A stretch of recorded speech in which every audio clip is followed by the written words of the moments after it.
We're now joined by the head coach of the SEC Eastern Division champion Georgia Bulldogs, Coach Kirby Smart. We'll ask Coach Smart to make an opening comment, and then we'll take your questions. Coach? Thanks, Kevin. Excited to be here again.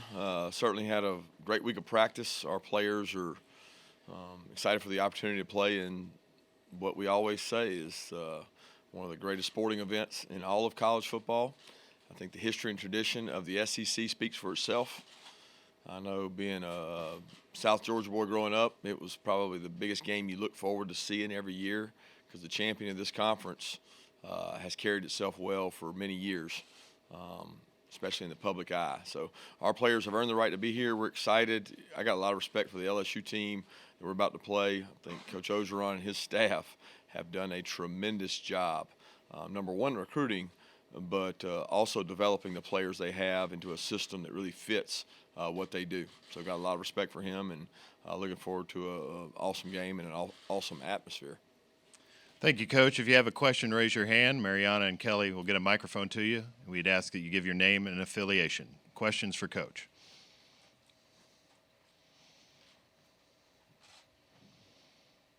Okay, we've got one back over here to our left, Coach. Brandon Adams from Dog Nation. You've got some freshmen you play on defense, some wide receivers as well. Given this is the 13th game of the season, how much do you see growth from them? How different as a freshman at the end of the year in a game like this than from where things started? Well, they got a lot more confidence from the first game, but you do always say, okay, this game's a pretty big game, and how does that impact those guys? And each year we've been here, we've had freshmen that have gotten better throughout the year and I think have developed throughout the year. I think back to last year defensively, I know we had guys play major roles towards the end of the season, and then that's kind of been the same way this year defensively with several guys having an impact throughout the year. And offensively, same way with the young group of wide receivers and the skill guys have been able to help us. I think that's big, but when you play in the SEC and you play these week in and week out really tough, hard-fought games, those guys have gotten accustomed to these kind of battles throughout the year. Okay, Kelly, we have one all the way here on the front row. We'll get a microphone to you. Murray Poole, Bulldog Illustrated. Kirby, I know Chase and Jefferson down the field, two great receivers, but a lot of times Joe Burrow likes to dump it off to Clyde, Hilaire, and so what kind of pressure is that going to put on your defensive backs and linebackers to defend that well when they like to throw to him the little short pass and make big gainers out of the backfield? Yeah, they got a lot of guys they can throw it to. The three you mentioned are tremendous, and they're really good at getting those three guys the ball. But they have so many weapons, and then, if you just so happen to cover them all, Joe Burrow is one heck of an athlete, and he can hurt you with his feet. So, I mean, it's a great opportunity. I mean, when you watch tape on them, you have nothing but respect for what they've been able to do because I know the caliber of the defenses they're doing it against. Those are good defenses that they're out there putting up 40, 50, 60 points on, and they've done a tremendous job. Coach will go right in front of me, about 4 rows back. Hey, Kirby, Justin Felder, Fox 5 Atlanta. I remember you spoke after the Florida game about spending some time with Jake, just kind of checking in on him. One, have you kind of continued that throughout the year? And two, how has Jake Fromm grown and progressed in your eyes through this season? Not to the level I haven't been able to continue. I mean, I see him every day at practice. We obviously share time together, but we haven't gone to lunch or do anything like that. With the schedule we've had, it's a little tough to keep. It's more of my free time comes on off weeks. But Jake's been a tremendous leader. He always has been. He shoulders blame and gives credit, and I think that's what strong leaders do. He's a tremendous person, and He's done a great job with our offense of making sure they're in the right football play, and I don't think everybody understands the pressure that he carries and the burden that he carries to do a lot of that each game. He does a lot of film work and a lot of film study to do that, and I'm really proud of the way he's been able to handle everything this year. Okay, we'll go right in front of me again, second row. Hey, Coach Jacques Doucet, WAFB-TV in Baton Rouge. When I've heard you speak of Coach Orgeron, you spoke very highly of him. It seems like coaches generally have a high respect for one another. Can you speak to the job he's done after what happened at Ole Miss and how a lot of people counted him out after that? Yeah, I mean, you could say this. In the coaching profession, everybody has respect for Coach O. Number one, he's a great person. He's fun to be around. He's an elite recruiter. I remember as a young coach, the first times that I ever heard of Coach O, you would hear stories, and they were just crazy stories. I mean, you heard all these things, and he's got such a charisma about him and a character about him that you enjoy being around him. I have the great fortune of every SEC meeting of having F on my left, Florida, and L on my right, Louisiana. So I get to sit between those two guys, and it's definitely a big contrast. And I enjoy getting to visit with Coach O. Okay, Coach, we'll go over to our right, third row. Dan Matthews, Dog Time, and 6A The Fan. Joe Burrow, when he was coming out of high school, did you know much about him? And I know when he was a graduate transfer, you weren't really in the market for him. But, I mean, was there any interaction with him during those times? No, I can't say that. I mean, we didn't really recruit him out of high school. And I actually think when he was coming out of high school, I may have been at Alabama. That was during the year he was getting recruited to go to Ohio State. And then, no, we did not recruit him as a grad transfer or wasn't aware of him coming out. But pretty amazing the talent that he has and how much he has developed. I mean, it goes to show you that a lot of these quarterbacks, they get better and better and better. And when the perfect quarterback meets the perfect system with some really good skill players around it, that's what you combine to get. So we'll go back over to our left, about 5 rows back. Yeah, Brooks Austin with Sports Illustrated's Bulldog Maven. Kirby, I'm just curious, how important is it to have a guy like J.R. Reed, a vocal leader in the back end, that can correctly align guys and make sure they're in the proper situation, and especially against an offense like LSU's you're going to face tomorrow?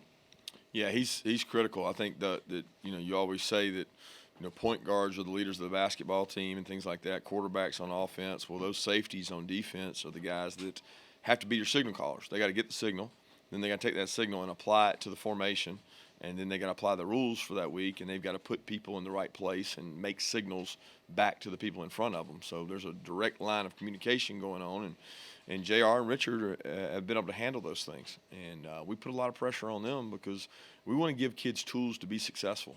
And when you play a really good team like this, you can't line up in the same thing over and over. They certainly do a great job of exposing weaknesses. Okay, we're going to stay in the same spot, just right next to him. Coach Matt Trent, WBRZ TV in Baton Rouge. Every year you guys play Florida in these neutral site games, and that gives you a chance to play in these big stadiums. How much of an advantage do you think that has for this game, especially since LSU hasn't played a neutral site game this year? Yeah, last time I checked, LSU plays in some big stadiums. So, I mean, they play in Tiger Stadium. They get to go play in Jordan-Hare Stadium. They get to go play in Tuscaloosa. They play in some incredible venues. I get your point about neutral site, but, I mean, would you rather play in a neutral site game or would you rather play on a road game in the SEC? I think neutral site games kind of even things out. It's not the same level of crowd noise that you have. I've always thought in Jacksonville, neither team had to deal with real crowd noise because it's not all of one or all of the other. And that to me is tougher. I mean, it's tougher for us to play at home defensively because we communicate a lot and it's really loud. When we go on the road, it's tougher on offense. When you go to neutral site, I mean, yeah, it can get loud, but it's not to the point that it affects the game as much, in my opinion. Okay, we'll go over here to the right, about midway back. Kevin Feigl, WRDW in Augusta, Georgia. How much weight do you put in your guys having experience playing in this game and this atmosphere and even a playoff game? Yeah, I don't know that you put weight in it. I just think when you play in the SEC, the games you play in, you put LSU plays Texas. The atmosphere for that game. The LSU goes through the gauntlet of their season. We go through the gauntlet of our season. In the SEC, these games are essentially championship games every week. Because if you don't win them, you're not in the championship. So they're very competitive. It's really like another week that you've got to go out and perform and play because you're playing the best from the other side.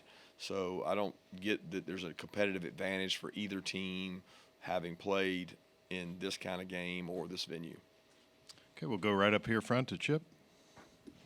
Kirby, I guess I'll be the guy to ask that. What has DeAndre's progress been like this week, and do you feel like he'll be 100%, or if not, how close to 100% you think he'll be playing it? I think it's hard to measure from practice because at this point in the season, you don't go out there and do live drills and tackle and hit and do all those things. I mean, we practiced against each other, and he's practiced. He's done everything we've asked him to do. So I'm excited to see him go play, and have an expectation that he'll play well. Okay, we'll go to the back right, in the back of the room. Emily Gagnon, CBS 46 Atlanta. With that said, Coach, I know throughout the season you've touched on this. Brian Herrion, just how pleased you've been with how he's progressed throughout the season, and just, I mean, he's a difference maker. Yeah, he's an incredible story of a kid that went from not even signing anywhere on signing date to coming to Georgia. And if I could count the number of carries he's gotten that weren't in a game, because he carried the ball so long when Nick and Sony were there, and he took so much pride in getting every carry. He was patient last year behind Holyfield and Swift, and he's earned his right, and he runs with a level of passion that I respect, and he's been a really good leader for our team. Okay, we'll go all the way in the back, right in front of me. Jamarcus Fitzpatrick with KALB in Alexandria. Coach, we talk a lot about LSU's offense and the way that they pass the ball, but how do you guys particularly plan on stopping the run game, especially with Clyde Edwards-Helaire? Well, Clyde Edwards-Helaire is one of the best backs I've seen in this conference. I mean, he's got a presence about him, ability to run pass routes, to break tackles. He does a tremendous job. They use him really well. He complements what they do because he is a pass receiver, and he's a tremendous runner. So, you know, it'll be a challenge. I have great respect for them, and they broke about every record there is in the SEC offensively, and it'll be a challenge for us. And I know our defense is excited about that opportunity. Okay, we'll go right here in front to Brooks. Hey, Brooks Capino from The Advocate. Last year you guys went against LSU. How much different is this team here, and what can you say about their turnaround as a full schematic team?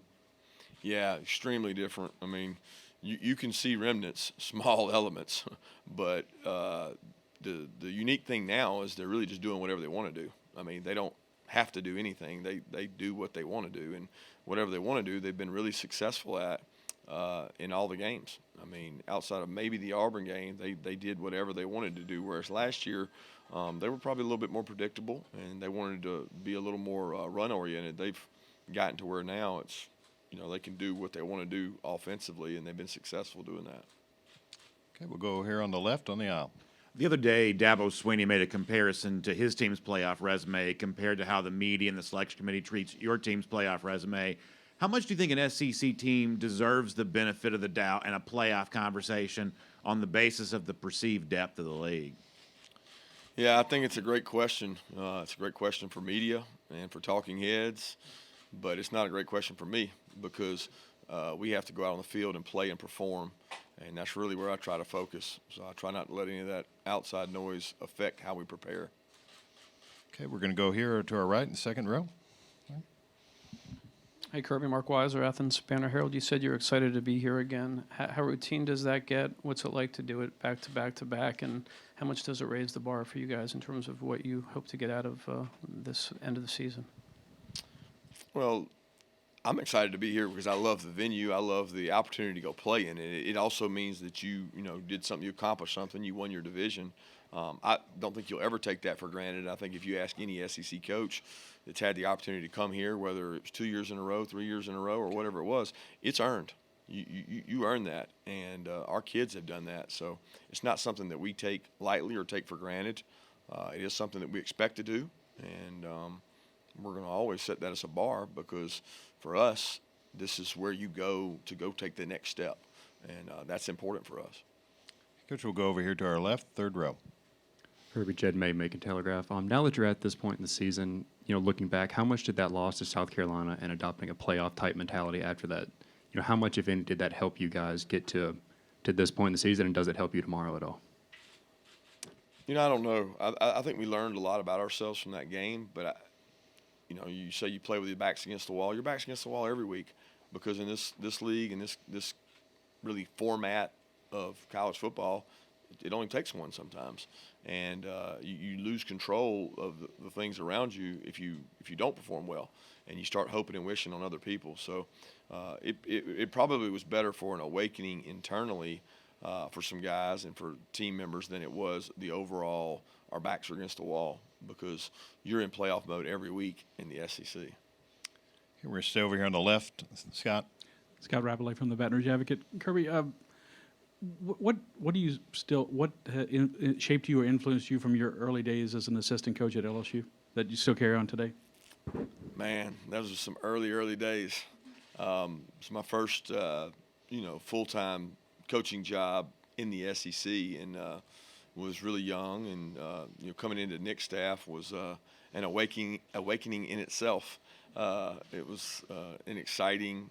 It was a year of growth for me, and I still relish the memories and the people. Every time we've played LSU, you see people that are still part of the program, and have a lot of respect for the LSU administration, the people that were there when I worked there, and it's a tremendous place. They love their football. Coach, we'll go back over here on the right, in the middle, third row.